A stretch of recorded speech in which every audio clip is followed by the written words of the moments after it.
I think accelerationism is probably the best starting point, because this goes back to the 90s and Nick Land, a philosopher working with the CCRU, which we'll come back to that.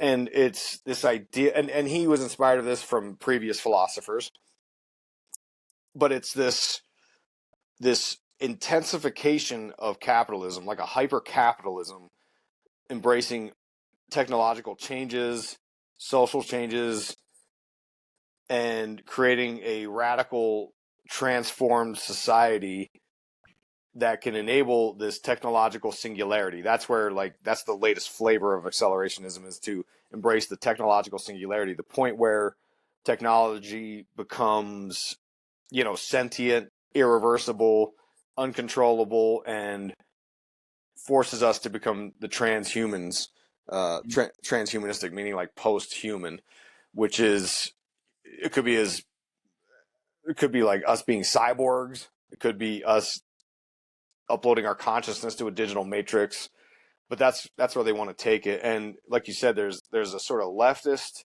view of this and a far right view of this.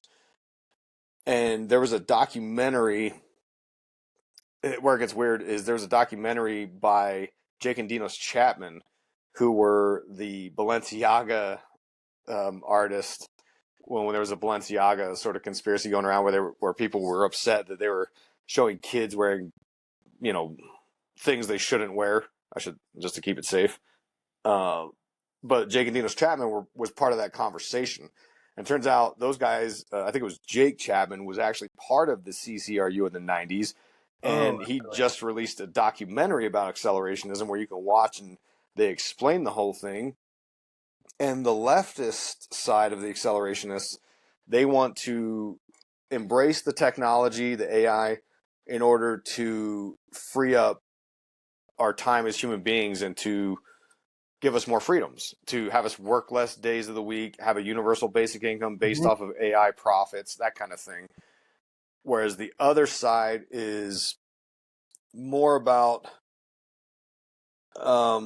restoring law and order, restoring an order to establish a control system, a police state in a way, because they're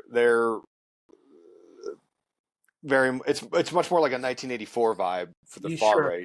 I would say it's hierarchical, and also there's this element of like ethno-nationalism that we're trying to kind of